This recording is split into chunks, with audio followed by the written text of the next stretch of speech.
What is the cause of an emotion? Does it come from thought? Where does emotion fit in the sequence of Vasana-Thought-Attachment-Desire-Action?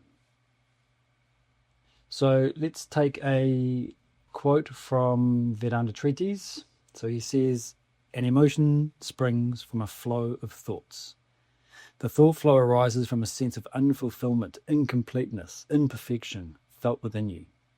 The stream of thoughts flowing from you to the objects of the world is known as desire, karma. And desires go through several modifications. So that's from chapter 6, and he goes through the modifications thereafter. What he's saying here is exactly that an emotion springs from a flow of thought. So one of the ways to think about how our emotions arise is via the receipt-reaction-response mechanism that we're familiar with. So the body receives stimuli from the external environment. The inner personality of mind and intellect reacts with those stimuli, and that's where we get our emotions arising.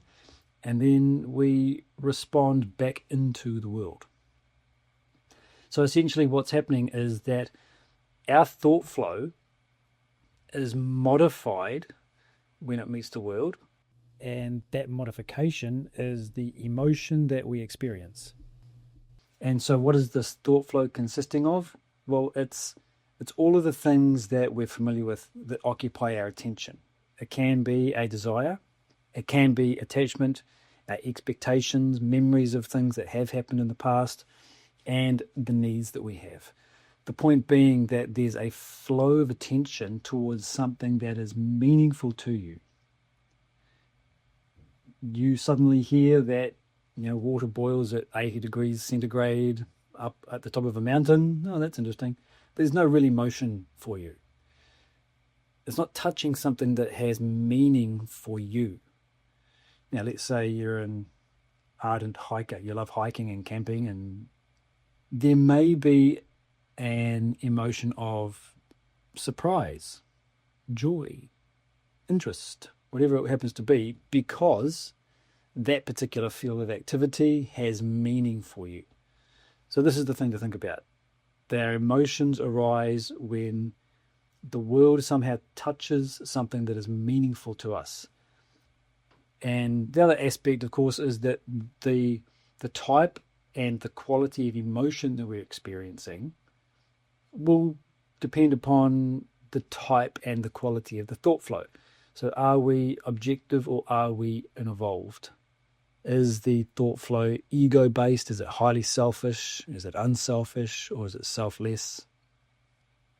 If you sit and deliberately think about some of the blessings that you enjoy in your life, that's a conscious thought flow. You're objective. It's relatively selfless. Emotion of gratitude emerges in the personality. So you can't make gratitude flourish in your mind, but what you can do is examine the crevices in your personality and explore where you are a beneficiary in life. That's what you can do. That's the thought flow you're creating. And what emerges from that, what arises, is gratitude.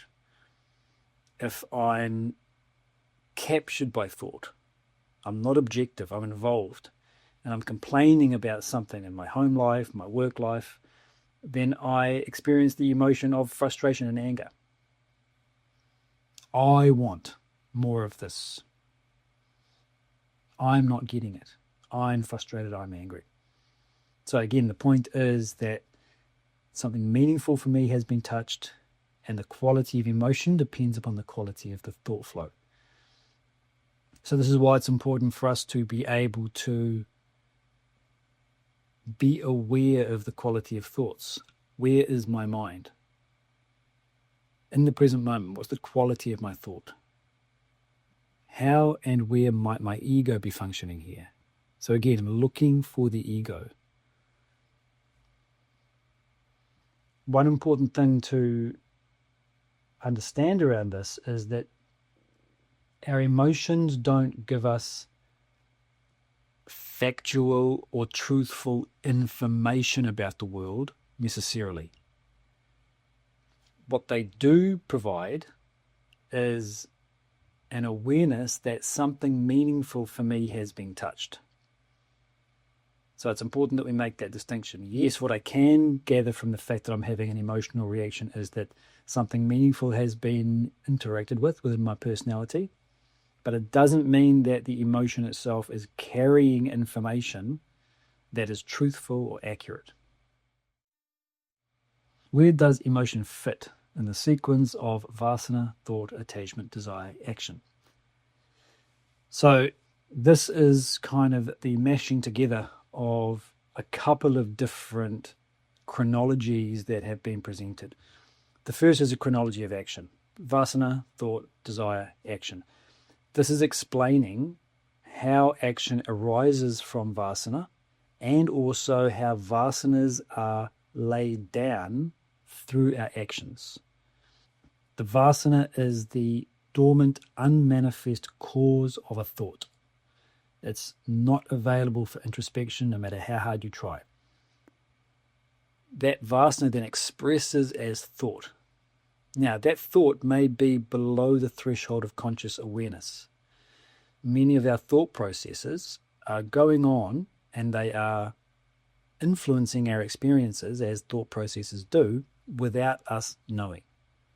And of course, some thoughts are above that threshold and we do see them, or we can see them functioning.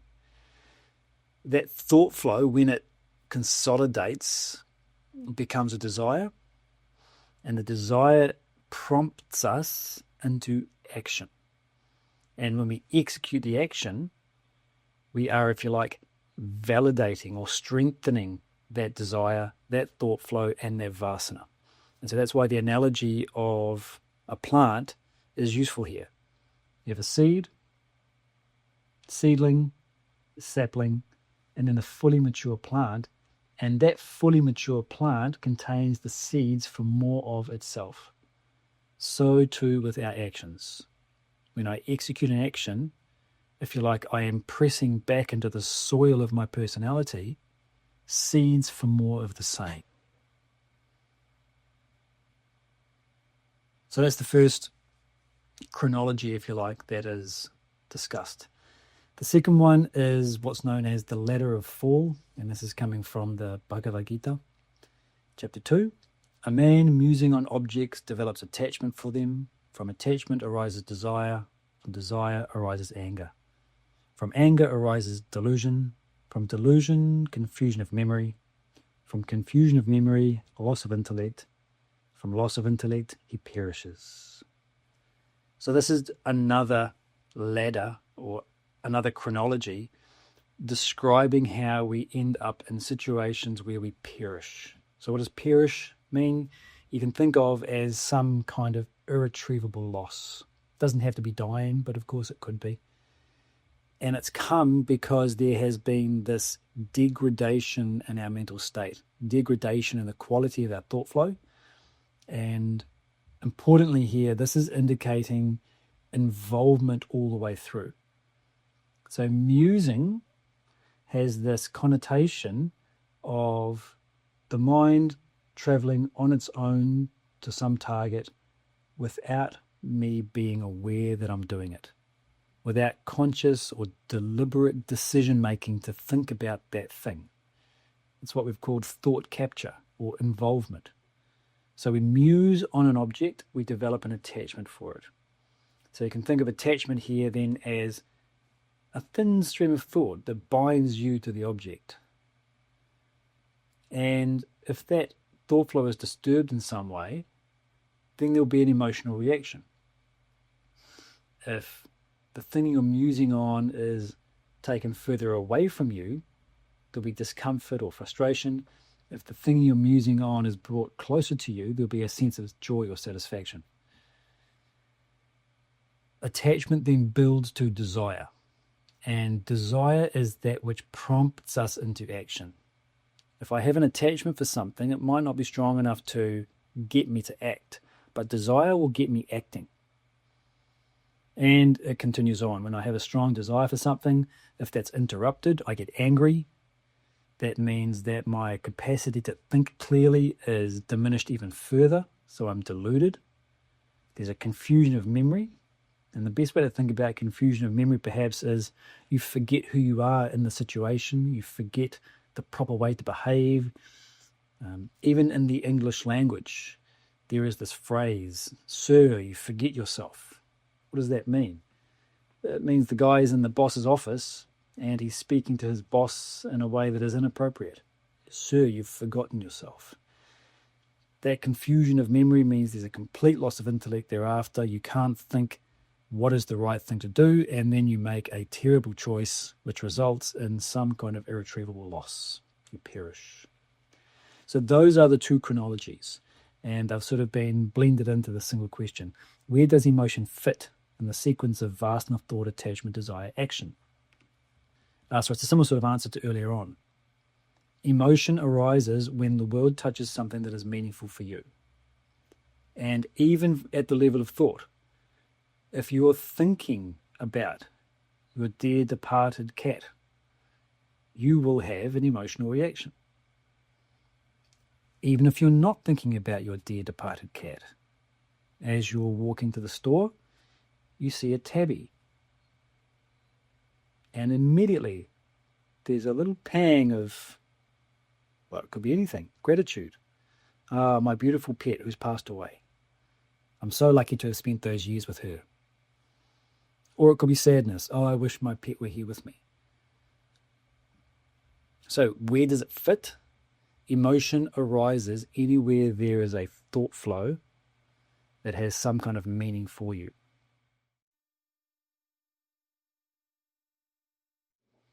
Absolutely, yes. And that's one thing to understand about this process, is that we can change what things mean to us. That's a cognitive reevaluation. He gives an example of this in Bhagavad-Gita. Pratipaksha bhavana is what he calls it. When you change the way that you look at something, that thing actually changes its meaning for you. So looking at things in a new light, from a new perspective, with new information, or it might not even be new information. It could be information you've had all along that you're just reminding yourself of. That will change the meaning it has for you. And as we grow, psychologically, spiritually, things do change in meaning for us. Think about parent.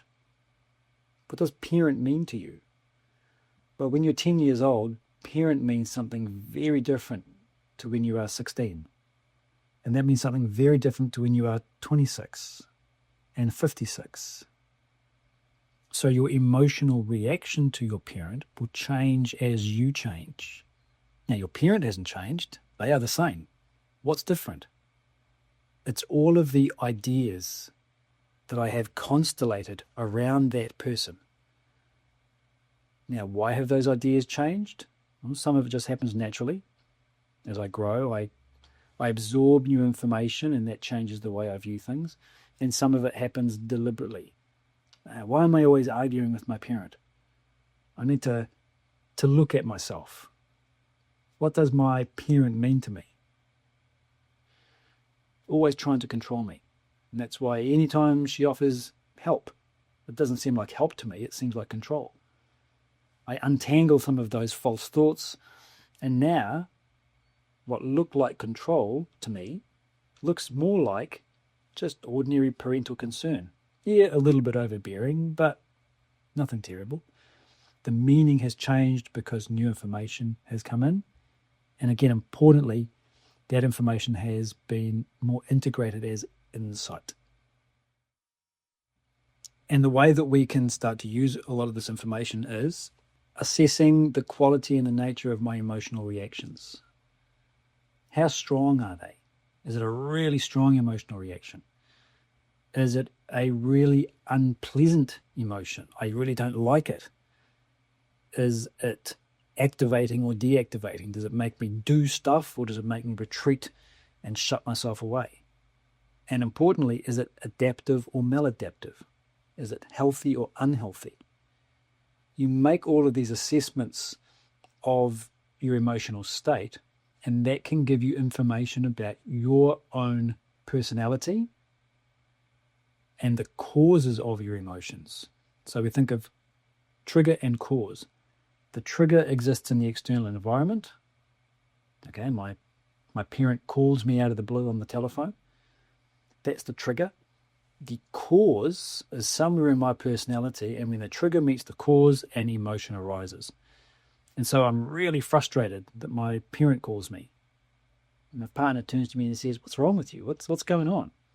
She phoned you in the middle of the day and you're angry?" Now, what does that tell me? Okay, it's that same question we keep coming back to. How and where is my ego functioning here? Now, how do I know that I should be asking that question?